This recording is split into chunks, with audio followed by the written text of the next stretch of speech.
사도행전 6장 1절로부터 7절 말씀까지 들어보겠습니다. 그때 제자가 더 많아졌는데 헬라파 유대인들이 자기의 과부들이 매일의 구제에 빠짐으로 히브리파 사람을 원망하니 사도가 모든 자를 불러이르되 우리가 하나님의 말씀을 제쳐놓고 썩대를 쌓는 것이 마땅하지 아니하니 형제들아 너희 가운데서 성령과 지혜가 충만하여 칭찬받는 사람 7을 택하라. 우리가 이 일을 그들에게 맡기고 우리는 오로지 기도하는 일과 말씀 사역에 힘쓰리하라니 온 무리가 이 말을 기뻐하여 믿음과 성령이 충만한 사람 스데반과 또 빌립과 프로고로와 니가노르와 디몬과 바베나와 바메나와 유대교에 입교했던 안디옥 사람 니골라를 택하여 사도들 앞에 세우니 사도들이 기도하고 그들에게 악수하니라. 하나님의 말씀이 점점 왕성하여 예루살렘에 있는 제자의 수가 더 심히 많아지고 허다한 제사장의 무리도 이 도에 복종하리라. 아멘.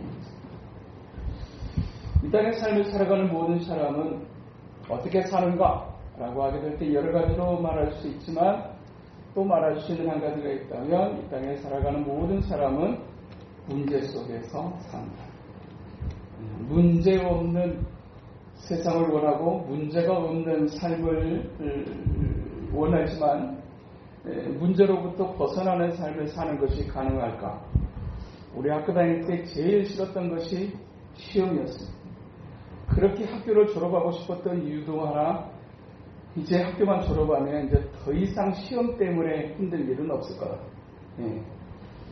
그래서 시험만 안 보는 세상을 살 수 있기를 그렇게 바랬고, 그렇게 이제 학교를 졸업하고 일반의 삶을 살아가면서 우리는 이 땅의 삶을 살아가는 동안에 끊임없는 시험 문제를 접하며 사는 것, 그것이 우리의 인생인 것을 우리가 인정하지 않을 수가 없습니다.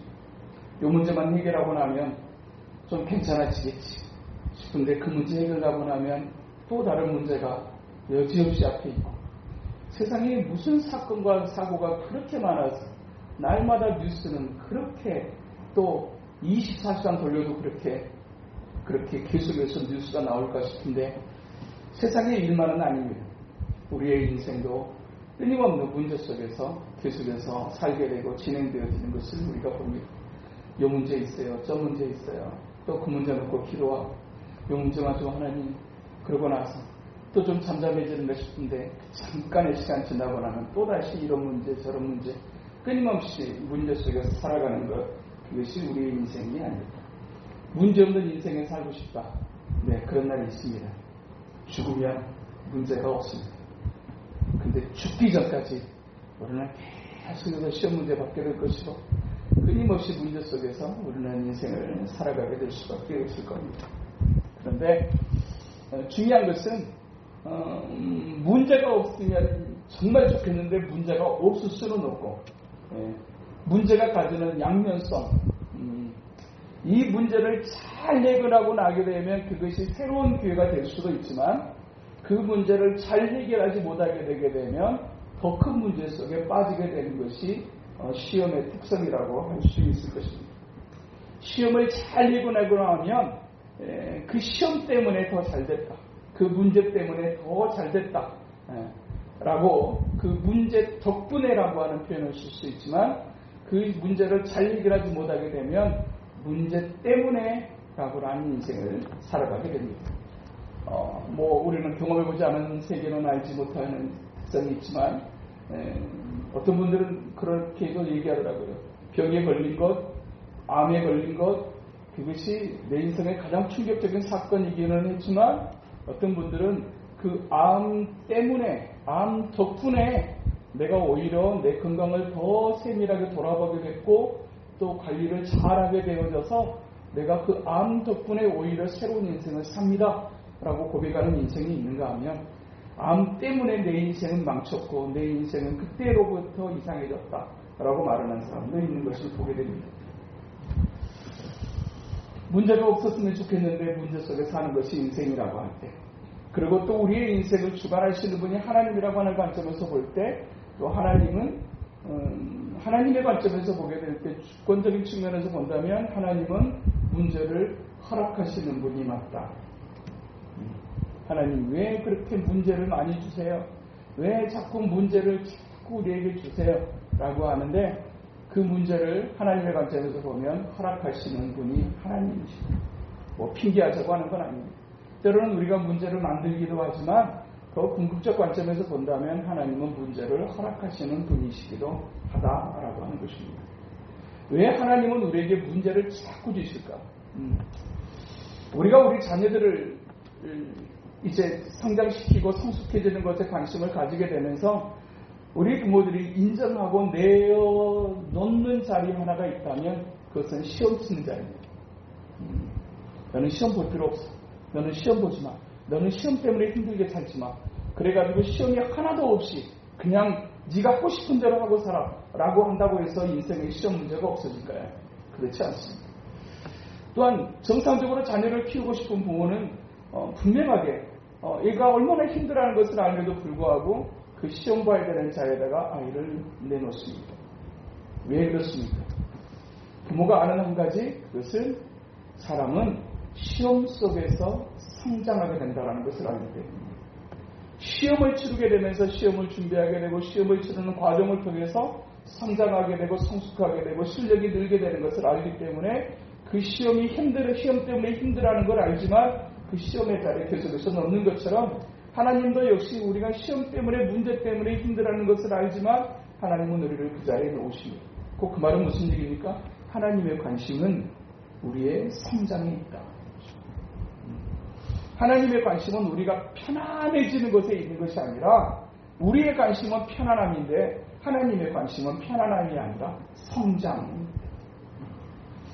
네가 그 시험을 당해야 그 시험이 있어야 네가 그 문제가 있어야 네가 그 문제를 통해서 성장하게 되고 또 성숙하게 된다는 사실을 알기에 주님은 우리를 끊임없이 문제 속에 때로는 허락하시고 놓으시는 것을 볼 수 있습니다.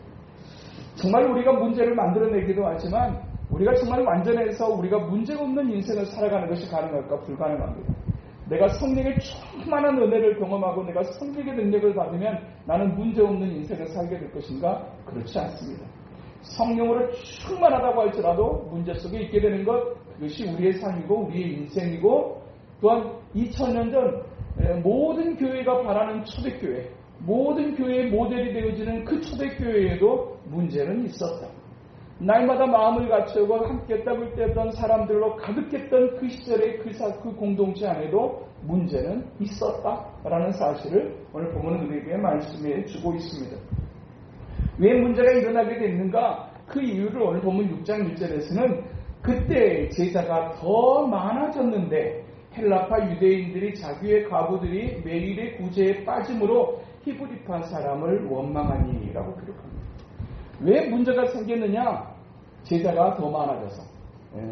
그러니까 교회에 사람들이 더 많이 모이게 되니까 문제가 생겼다라는 얘기입니다. 그러니까 문제는 우리가 지금 문제가 지금 있다, 지금 문제가 심각하다라고 하는데 그 상황이 바뀌면 문제는 없어지느냐?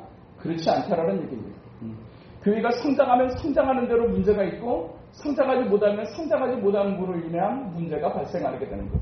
그러니까 그냥 시험에서 벗어날 생각, 문제에서 벗어날 생각, 죽을 때까지는 어쩔 수 없다. 문제는 언제나 존재합니다. 문제는 어디든지 있습니다. 상황이 좀 바뀌면 문제가 없어질까? 성도들이 더 많아지게 되게 되면 문제가 없어질까요? 수가 많으면 구유가 더러워지는 법입니다. 오히려 뭔가 하나가 더 생기면 그것으로 인해서 파생되어지는 문제가 더 많아집니다. 사람들은 성장하는 거 좋아하고 커져가는 거 좋아하지만 사실은 우리 예전의 표현처럼 쌀 100성 가진 사람은 100가지 걱정, 1000성 가진 사람은 1000가지 걱정이라고 그랬어요. 하나가 더 늘어나게 되게 되면 더 좋아질 것 같고 남들은 부러워하지만 사실은 정작 그 자리에 있는 사람에게는 뭔가 하나가 늘어난다라고 하는 것은 또 다른 예상치 못했던 예전에는 차라리 경험하지 않아도 됐던 어떤 그런 문제에 직면하게 되는 것. 그것이 2000년 전의 모습이나 또 이 땅의 우리의 현실적 모습에도 동일하게 그렇게 나타난다는 것을 우리가 볼 수 있습니다. 제자가 많아졌기 때문에 문제가 생겼습니다. 그 문제는 구제에 관한 문제였습니다. 사람이 많아지니까 사람이 적을 때는 그냥 복잡하지 않았던 계산들이 사람이 많아지고 또 점점 규모가 커져가니까 계산해야 될 일이 더 많아지게 되고 그러다가 보니까 서운할 일, 원망할 일들이 생기게 되었습니다.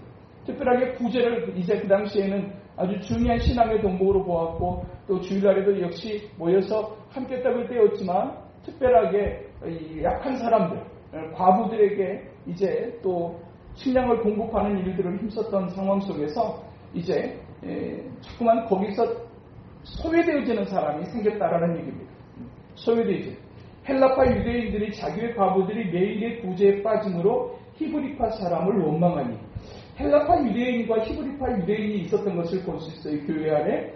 이것은 어떤 기준으로 표현하냐면 예루살렘 안에 그러니까 유대 땅 안에 살고 있는 유대인 그리고 이제 유대 땅 안에 살고 있지 않는 유대인 그 사람 유대 땅 안에 살고 있지 않는 유대인들을 헬라파 유대인이라고 얘기하고 유대 땅 예루살렘 안에 살고 있는 유대인들을 히브리파 유대인이라고 얘기합니다. 오늘날로 얘기하면 내국인, 외국인으로 하면서 똑같은 내국인이라고 하지만 이제 제외동포, 제외 한국인 같은 그와 같은 똑같은 한국 사람이기는 하는데 다른 지역에서 살고 있는 그와 같은 사람들이 이제 그 속해 있는 과부들이 자꾸만 이제 구제에서 빠져지게 되는 상황으로 인해서 이제 문제가 발생했던 것을 오늘 본문은 기록해주고 있습니다.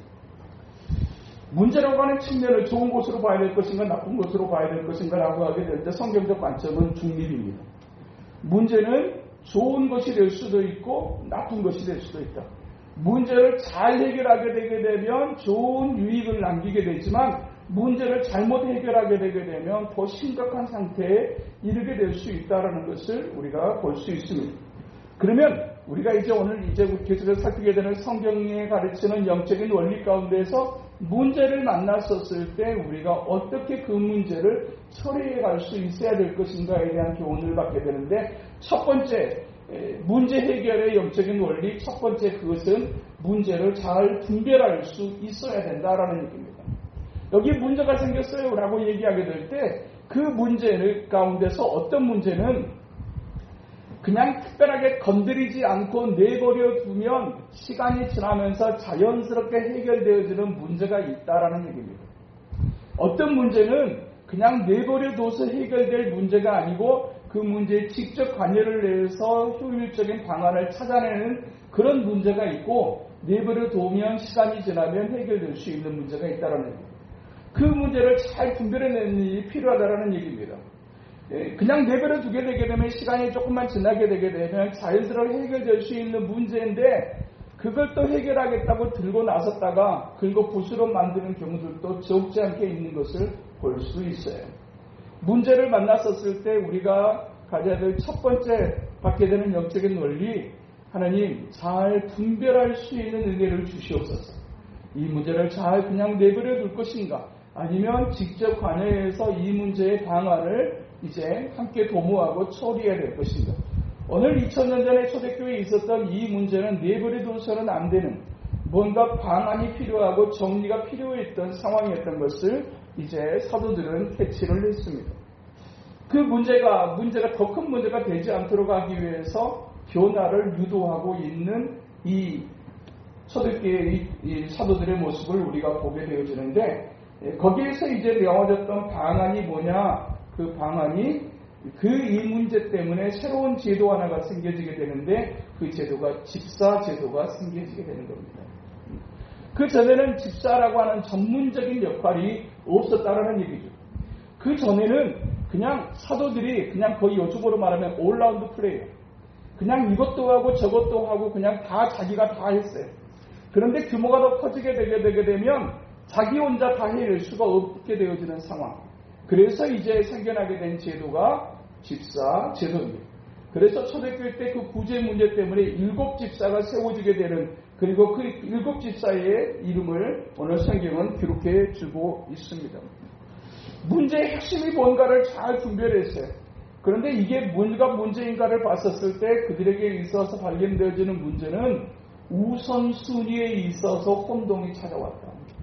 우선순위가 잘못되어져서, 그러니까 사도들이 이 모든 일을 다 감당하고 처리를 해가던 상황 속에서 이제 사람이 점점 더 많아지고 또 교회 안에서 이제 해야 되는 어떤 이제 중요한 사역 가운데 하나가 구제사역이었는데, 사람이 점점 많아지면서 구제사역을 해야 될, 돌아봐야 될 부분들이, 관리될 부분들이 많아지게 되어지는데 12명의 사도를 가지고서는 이 구제사역까지 전체로 다 해내기가 쉽지 않았다라는 얘기입니다. 물론 사람도 세웠을 겁니다. 옆 사람도 도움도 구했을 겁니다. 그런데 사람들이 점점 많아져 가면서 이것이 이제 나중에는 어떻게 되어졌느냐, 우선순위에 혼동이 찾아왔어요. 진짜 먼저 해야 될 것과 나중에 해야 될 것, 더 중요하게 처리해야 될 것과 그러지 않아야 될 것이 막 섞여버리게 되는 상황이 생기게 된 것입니다. 그러면서 이제 만들어졌던 제도가 집사 제도를 만들게 되어지고, 그 집사를 세움으로 말미암아서 이제 사도들이 해야 될 가장 중요한 사역을 전무할 수 있도록 오히려 체계를 세웠습니다. 사도들이 해야 될 일의 가장 중요한 일이 무엇이었습니까? 그것은 말씀과 기도에 힘쓰게 하는 것이었어요.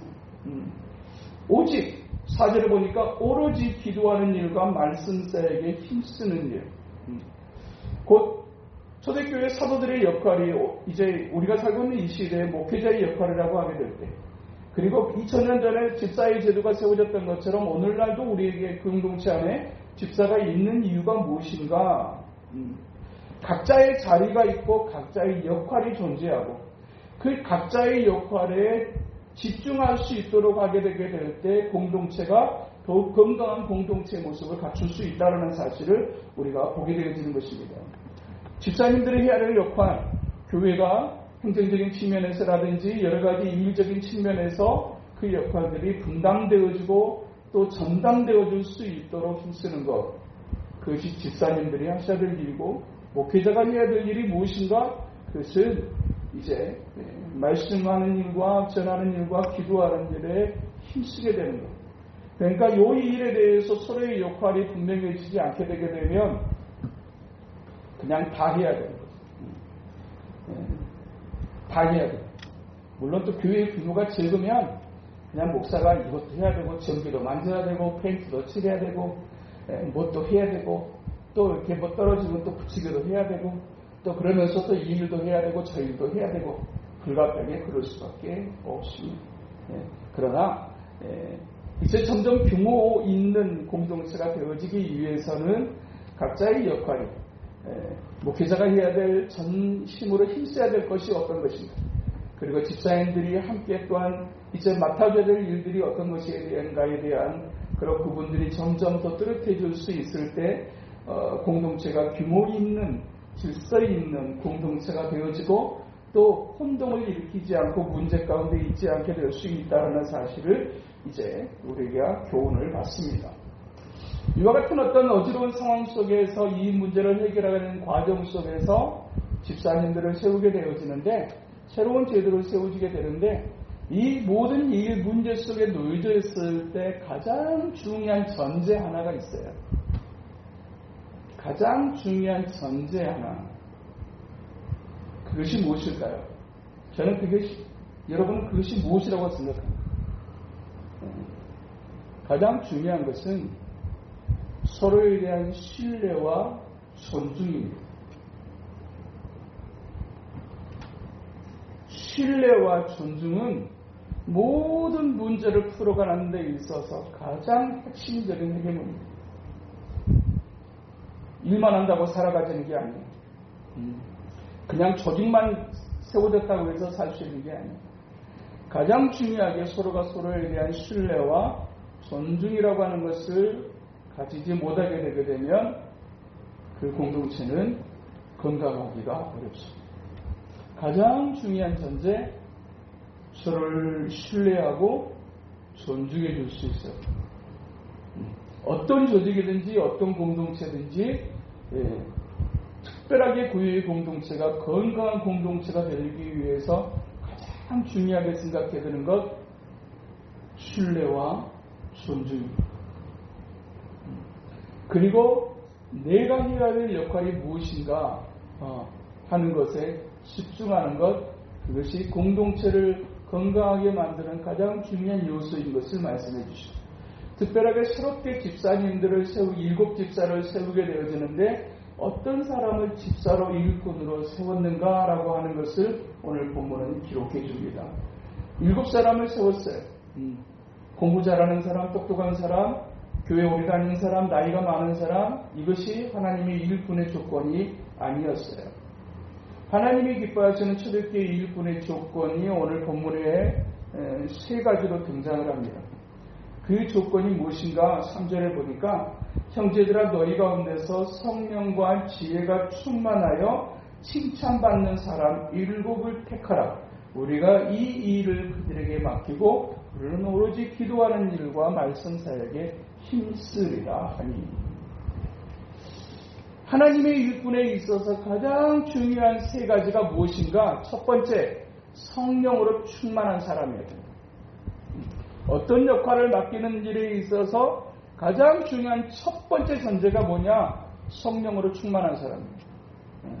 성령으로 충만하지 못한 사람이 어떤 역할을 맡게 되게 되면 반드시 인간적인 생각과 방법이 등장할 수밖에 없어요. 성령으로 충만하다는 얘기는 무엇입니까? 성령의 감동하심과 성령의 이끄심을 받는 사람들. 이게 일꾼의 가장 중요한 첫 번째 자질인 것을 말씀해줘요. 그러니까 내가 하나님 앞에서 내가 직분을 받았다라고 하게 될 때 가장 먼저 우리가 구하고 사모하고 힘써야 될 것, 그것은 성령 충만입니다. 할렐루야. 성령 충만한 사람. 성령으로 충만해지지 않으면 결국은 내가 충만할 수밖에 없어요. 성령으로 충만하게 되면 성령의 이끄심과 성령의 감동하심을 따라 성령의 인격적인 모습을 따라 행동하게 되어지지만, 그렇지 못하게 되게 되면 내 생각과 내 방법을 앞세우며 나아가게 될 수밖에 없다라는 얘기입니다. 가장 중요한 전제, 성령 충만. 그러니까 내게 맡겨진 어떤 그런 직분자로서의 역할들을 잘 감당하기를 원하는 하나님의 사람들이 가장 먼저 사모하고 구해야 될 것, 성령 충만입니다. 그 성령 충만을 사모하는 사람들이 힘써야 될 것이 무엇일까요? 그것이 또한 예배입니다. 예배입니다. 어떤 역할을 맡겼다, 내가 어떤 직분을 받았다고 하게 될 때 가장 먼저 확보되어야 될 한 가지가 있다면 그것은 예배의 양을 확보할 수 있어야 됩니다. 가장 중요한, 내가 나이가 많이 먹었으니까, 내가 오래 다녔으니까, 내가 어떻게 했으니까, 내가 어떤 세상에서 어떤 일을 하고 있으니까, 그것이 교회 일꾼의 전제가 되어줄 수는 없다라는 얘기입니다. 진정으로 하나님의 기뻐하시는 교회 일꾼의 가장 중요한 전제, 하나님의 영으로 충만한 사람입니다. 일주일에 예배를 한 번 드린 사람이 성령으로 충만할 가능성이 많을까요? 일주일에 2번, 3번, 4번 예배를 드리는 사람이 충만할 가능성이 많을까요?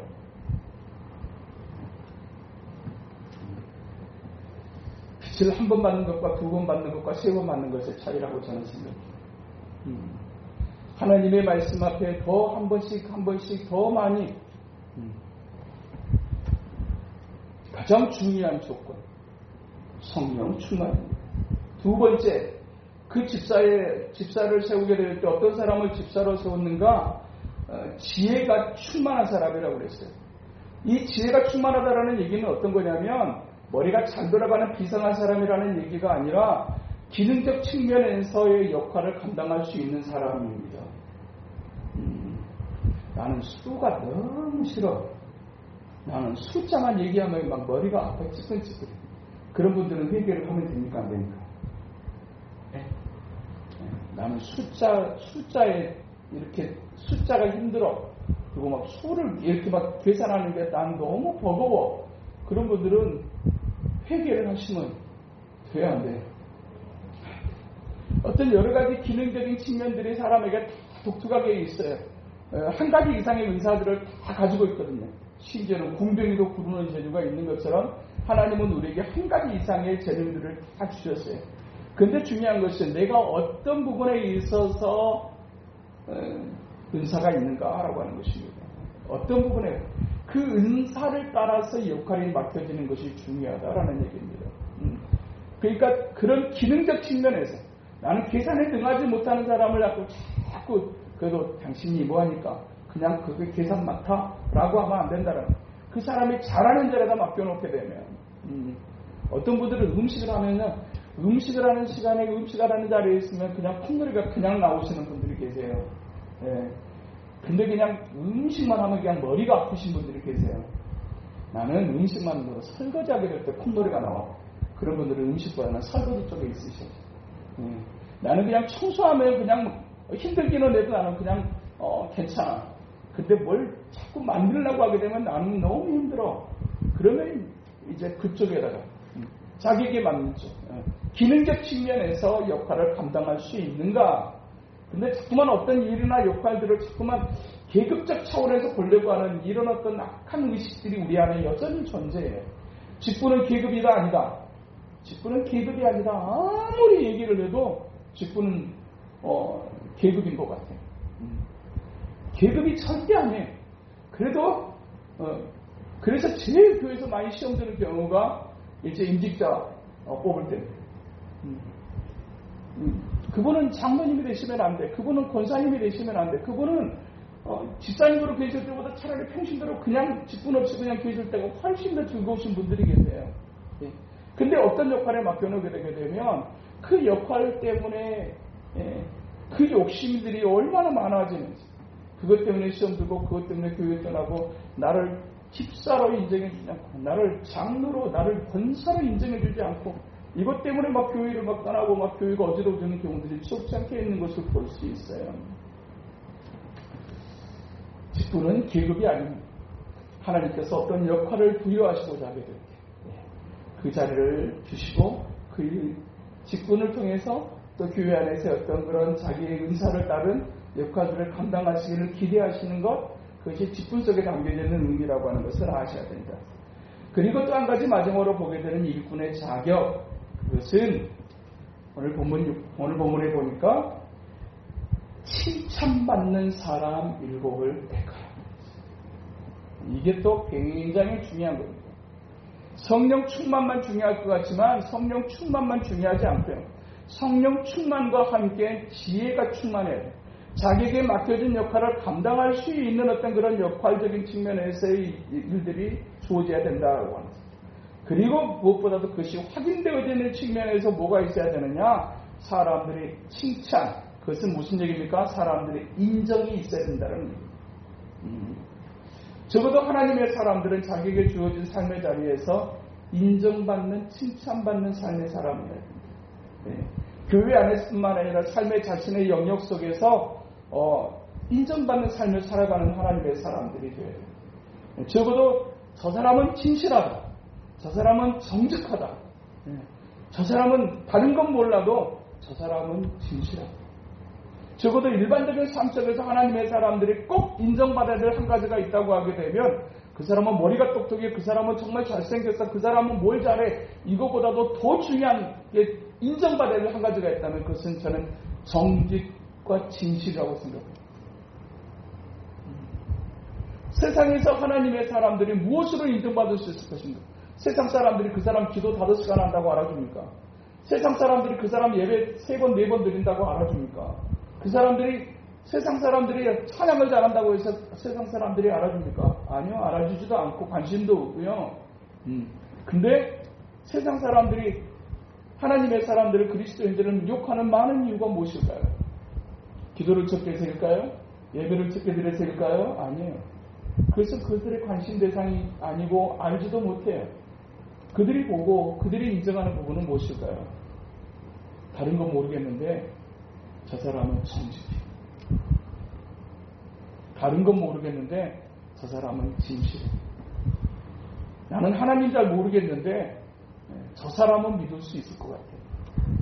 요 인정이 저는 하나님의 사람들에게 있어야 한다고 생각합니다. 예수 믿는 사람들이 교회 다니는 사람들이 더 욕심이 많고 예수 믿는 사람들이 더 이기적이고 예수 믿는 사람들이 더 계산적이고 그럴듯하게 막 교회 다닌다고 막 얘기만 하지 정작 들여다보면 진실하지도 못하고 정직하지도 못하고 상황에 따라서 그냥 치고 빠지기나 잘하고 이와 같은 모습. 사실 세상 사람들이 교회 다니는 사람들을 싫어하는 대부분의 내용은 그런 어떤 예배적인 측면, 기도적인 측면 이게 아니에요. 그래도 교회 다니는 사람들이 그래도 한 발 좀 물러설 줄도 알고 조금 더 겸손할 줄도 알고 조금 더 좀 덜 계산적일 수 있기를 바라는 사람들의 기대가 그들이 생각하는 그들의 기대의 수준에도 미치지 못하는 경우들이 적지 않게 많이 있어서 나는 교회 사람들만 얘기하는지 머리가 치근치근 나가는 사람들이 진짜로 얼마나 많은지 모르겠어요. 그런 얘기 들을 때 얼마나 부끄러운지 모르겠어요.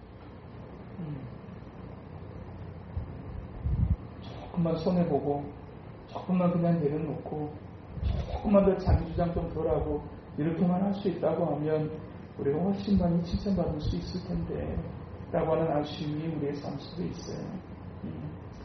문제가 없는 인생은 없습니다. 문제가 없는 인생의 때도 없습니다. 늘 문제 속에 있지만 문제에 빠질 것인가 아니면 문제 덕분에 더 잘 될 것인가. 그리고 하나님의 일꾼으로서 부름받은 우리가 정말로 집중하고 힘써야 될 것이 무엇인가. 첫 번째 성령 충만입니다. 그리고 성직하고 진실한 삶을 살아가는 하나님의 사람들의 삶이 필요합니다.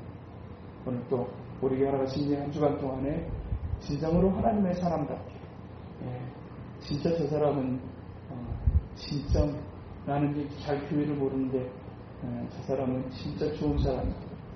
착한 사람입니다. 하나님의 기뻐하시는 선한 능력으로 또 모든 삶의 자리에서 또 하나님의 이름을 높이고 또 하나님과 동행하는 삶을 살아가는 주님을 기쁘시게 하는 삶을 살아가는 저와 여러분의 삶 될 수 있게 되기를 주님의 이름으로 축복합니다. 거룩하신 하나님 아버지, 오늘 또 우리에게 주시는 말씀을 붙잡습니다. 문제로부터 자유할 수 없는 인생 속에서 우리가 어떻게 문제를 해결해야 되는지, 그런 문제 속에 빠질 수밖에 없는 인생들이 정말 특별하게 하나님의 사람들이 정말 집중하며 힘써야 될 것이 무엇인지, 하나님, 신앙은 있으나 실력이 없는 안타까운 그리스도인들이 많고 신앙은 있는 것 같은데 정직하지 못한 그리스도인들이 이 땅에 참 많아 하나님의 마음을 또 근심케 하는 경우들이 많은 이 땅의 삶 속에서 하나님이 기뻐하시는 자리에서 신실하게 또한 하나님이 맡겨주신 교회 안에 뿐만 아니라 밖의 일에서도 실력 있게 또 주어진 일을 감당하고 또 하나님으로부터 사랑받으로부터 인정받는 삶을 살아가는 우리가 될 수 있도록 하나님 도와주시옵소서. 예수님 이름으로 기도하옵나이다.